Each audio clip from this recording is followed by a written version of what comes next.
You wake up at 5. The house is quiet.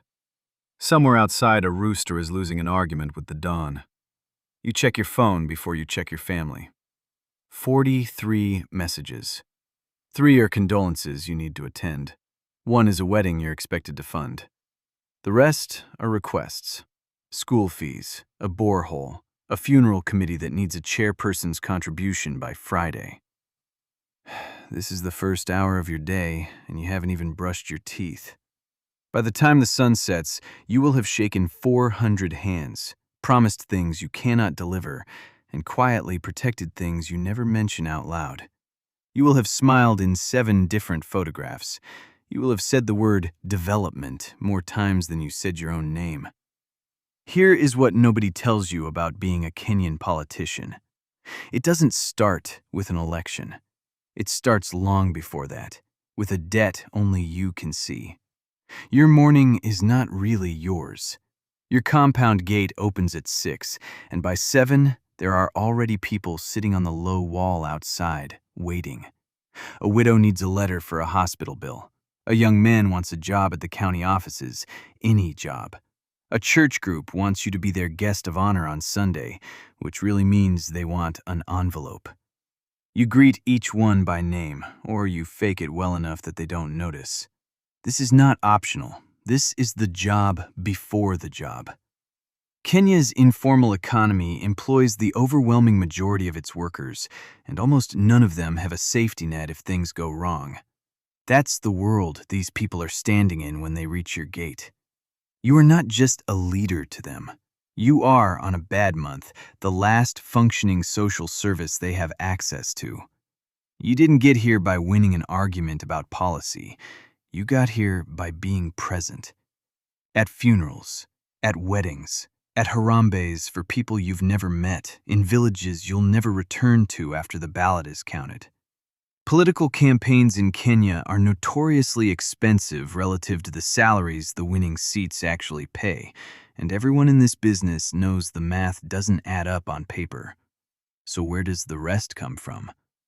That question sits in the room every time you sit down with certain people. Nobody asks it directly. Everybody understands it. You have a car with tinted windows and a driver who has learned not to ask questions. You have a bodyguard who used to be a boda rider before you helped him get the job. You have 3 phones, and only one of them is for calls you'd let your wife listen to. Your county has a budget. On paper, it funds roads, clinics, boreholes, bursaries for bright kids who can't afford school fees. In practice, the budget passes through so many hands before it reaches the ground that what actually gets built is often a fraction of what was announced at the ribbon cutting. You didn't invent this system. You inherited it, the way you inherited your seat's rivalries and its debts and its old grudges going back 2 generations. But you also learned, fast, how to survive inside it. There are tenders. There are facilitation fees that never appear on any receipt. There are contractors who build half a road and disappear, and everyone in the county assembly knows exactly why, and nobody says it in the chamber. Devolution was supposed to bring government closer to the people. In many ways, it did. County governments now control real budgets that used to sit only in Nairobi. But closer government also means closer opportunity for those who know how to hold the levers. You learned quickly which levers those were. Here's the part that gets heavier the longer you stay in this seat. You didn't start out corrupt. Almost nobody does. You started out wanting to fix the borehole near your late father's shamba, wanting the girls in your ward to finish secondary school, wanting your name on something good. Somewhere along the way, staying in power became its own project, separate from the reasons you ran in the first place. And staying in power costs money you don't legally have. So you found the money. And once you found it, you owed people.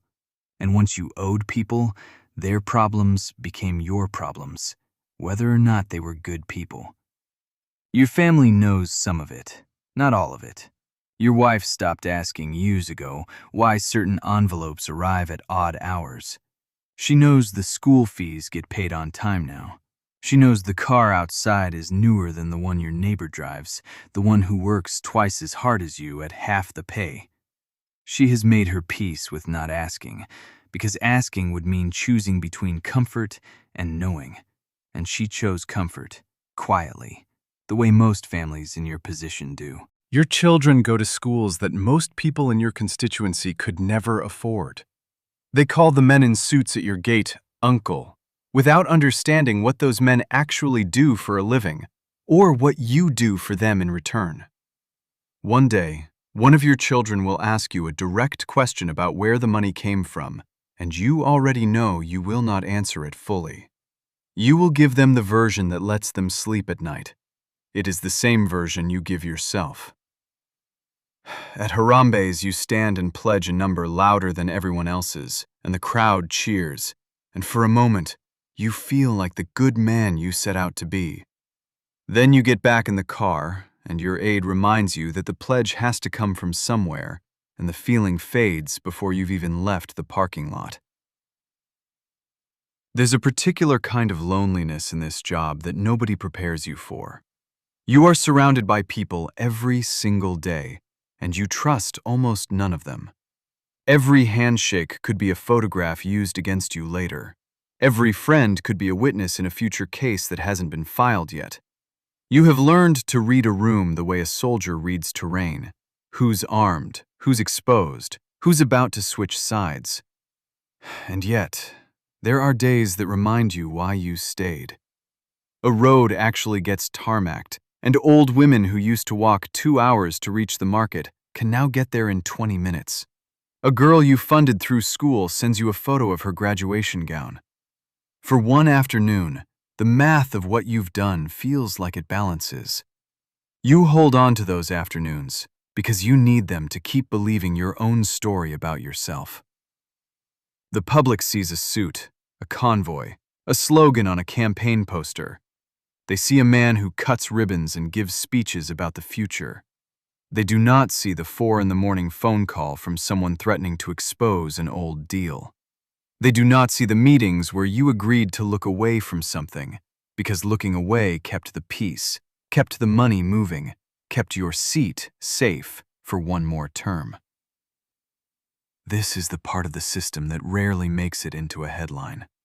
It isn't one dramatic bribe in a dark parking lot. It's 1,000 small negotiations stacked on top of each other until the person who takes the oath of office and the person who governs 5 years later are, in some quiet way, no longer entirely the same man. Is that man still capable of doing good? Some days, yes. Genuinely, yes. Is he still the man who once believed a borehole could change everything? That man is harder to find now, buried under committee meetings and coalition math, and a decade of learning exactly how far compromise can bend before it breaks. None of this is unique to one country or one office or one political system.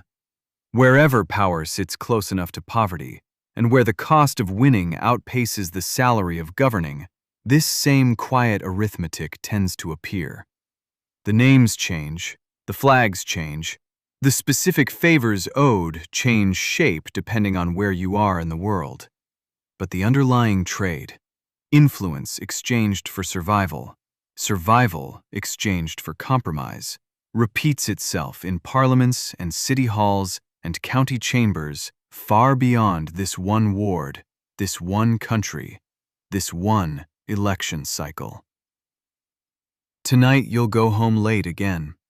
Your gate will still have 2 or 3 people waiting, patient, hopeful, believing you can fix something a single person was never built to fix alone. You will greet each one by name, or fake it well enough that they don't notice. And somewhere behind your eyes, quietly, you will still be that young man standing at your father's dry shamba, promising a borehole to no one but yourself, wondering, if only for a second, what it would have cost you to keep that promise, and nothing more.